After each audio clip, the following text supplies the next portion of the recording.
Hi and welcome back to my channel. My name is Vicky and I publish under VM Dark Angela.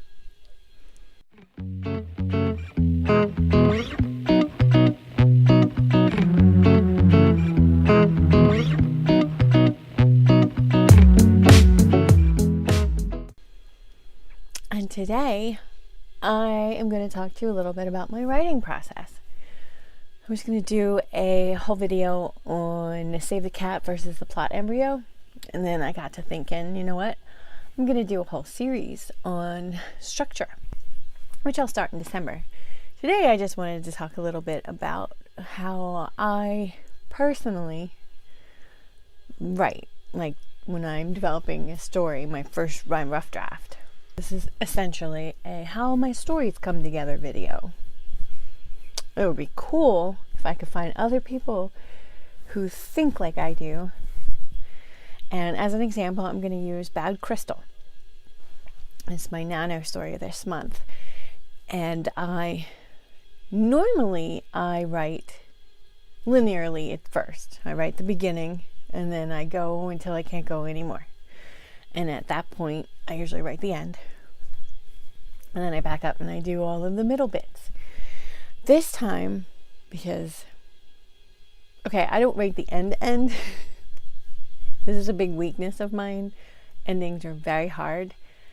And not technically hard. They are emotionally hard. I dislike endings. There's a certain television show that I will not mention that has ended several years ago now, and I still haven't watched the last 2 episodes because I'm just not ready to do that. So this is a problem. This is why Scarlet Ribbons is ridiculously long story. That's I like to call that my immortal beloved. One day I might get back into that story. I'm not sure. Right now I have Bad Crystal, Rin Raving, and Avenging Angel.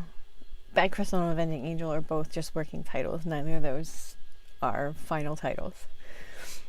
And all of my stories take place in one world, which all grew out of Scarlet Ribbons.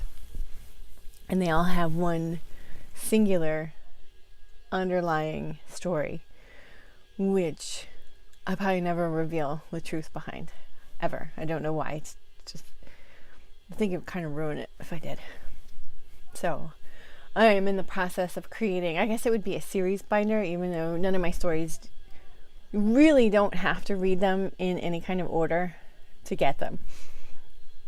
And so I'm going off topic. I'm so sorry. I do that. So with this year's Nano Bad Crystal, I wrote the end first, thinking, yeah, if I've got a clear thing in mind, I can go ahead and write the whole rest of the story with no problem. We should just fly right through it. So here I am trying to write the beginning of this story, and it is stalled. And I know historically, because I've been writing for a while, if I stall on a story, it's because something in my subconscious is telling me there's something very, very wrong with the story. But subconscious doesn't tell me what it is, which is not fair. So I've slept on it. I free wrote on it. I don't know what's going on. Tonight, I think to free up my mind and get this 50,000 words for the first time ever, I'm going to write 2 openings and see which one becomes the winner. This doesn't really matter. It's the first draft. Subsequent rewrites, I'm sure I'll vacillate back and forth between both of the beginnings, which will be fun. So my process, I know a lot of people outline, and I cannot outline. I've tried. I even tried with this one. I tried outlining. I can outline after the first draft is done. Then I can outline so I can see where my plot points are and my foreshadowing and my backstories and where I have to get my POVs straightened out. Like with Rin Raven, that's what I'm working on right now, is my POVs. And thinking I may be merging 2 characters together. Don't know yet. But that's December. Not thinking about that right now. So when I write scene by scene. I don't chapter for a very long time into the process. And I'm also wondering if anybody else does that, because I see everybody talking about, oh, I'm writing this chapter or chapter such and such tonight. You know, like, I tried chaptering once before and I ended up tearing those chapters apart and shuffling them all around. So I found that it was just easier to keep my sections separated by scene, you know, so I can move them around and place them where they are naturally falling into much better later on down the line. And then when I start feeling comfortable, then I start chaptering. And sometimes I'll chapter. A lot of times my chapter 8 and chapter 9, it seems to be a recurring theme. I know I want something in there, but it hasn't been written yet. So both that happened with Scarlet Ribbons and Wolf Moon and Red Raven. Oh, yeah, Wolf Moon is another one that's just about complete. Getting ready for the second draft. See, I can't really number my drafts either, because that's another issue, and it's a very bad habit. Is I'll write, and then especially if I get stuck, I'll run back and then I'll edit what I've already written. And then as those kind of like polish up, then I start adding to it. So I go forward and I move back. I go forward and I move back, and I go forward and move back until eventually I'm just doing the end of the book, and then go all the way back and start over again. So that's where I'm at on Red Raven, is going all the way back and starting over again. And I'm up to chapter 8, oddly enough, on revisions.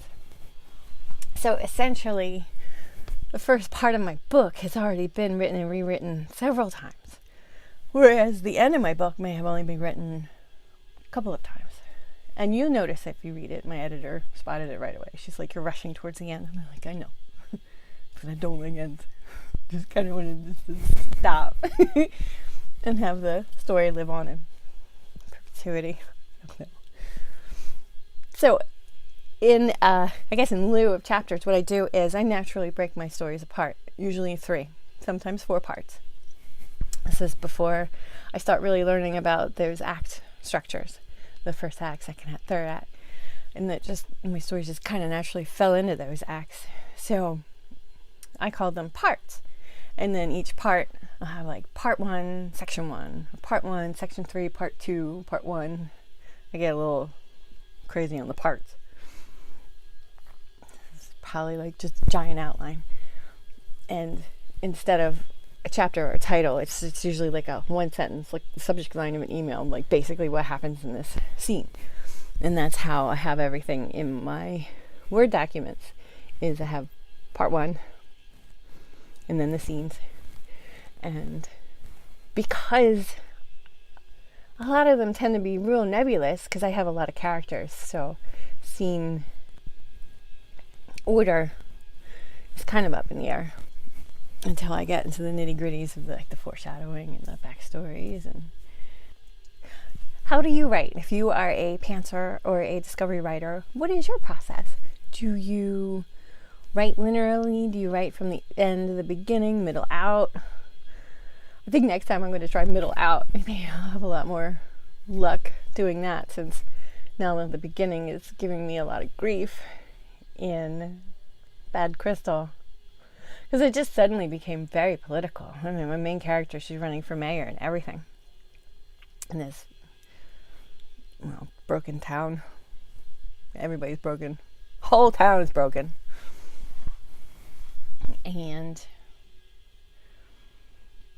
yeah, so basically I just wanted to find out from others what kind of crazy writing styles you guys have. If you're not like a plotter, like have everything that's going to happen already laid out. I don't know how you do it. It's like I said, I try to, and I start writing. I have to, because I need to work it out in my head before I can settle on a storyline and characters. That's another thing. January, I'm going to do a 4-part series on character development, because I of developing characters. I probably developed a little too much. That's why I'm going to have some trouble smushing two of my characters together in Raven. I'm going to do it. Which is going to essentially change the structure of this one part of what surrounds my Shia, which is a magical creature. All my creatures are magical. They're basically witches. I just give them other kinds of names. But I'm also really going to amp up the magic system too, because I decided I'm going to put some spell work into these stories. Make it a little bit more interesting. Yeah, spell work with some kick in the pants, you know. What goes around comes around ×3. You know, typical spell stuff. Anyway, I hope you enjoyed this little rant. It's going to be one of many. No. When I do my 4-part series on structure and plot development, hopefully I'll have this office a little bit better set up so I can stand up and tell you all this stuff. Because I plan on having like a whiteboard and stuff behind me with pictures and diagrams and maybe an outline. Because you will have to eventually outline your story, especially if you plan on traditionally publishing, because it helps tremendously when you're writing your synopsis. We'll get into that next year. Because I do plan to shop around. I want to shop around Scarlet Ribbons because that's my baby. Raven, no, she needs to be set free now. She just wants to soar. So she's getting self-published. And then the story that I released earlier in this year, before I knew what I was doing, so pardon everything about that story. The story's great, but some of the other stuff needs to be polished up. Because I had no idea. I was following some advice that was very bad. And I'm making up for that now. So, if you want to read it, go for it. If not, it's fine. So I'm re-releasing it. It's going to be re-released in a short story book of several other short stories. And of course, they're all in the Ceoria world. Because right now, that's where my focus is. Eventually, I might switch over to, someday, probably thrillers or mystery. I like those too. So I hope you have a great Thanksgiving, okay? Everybody in the United States, enjoy your Thanksgiving, enjoy your family, and I will see you on Friday for vlog number 3 for NaNoWriMo. Ciao!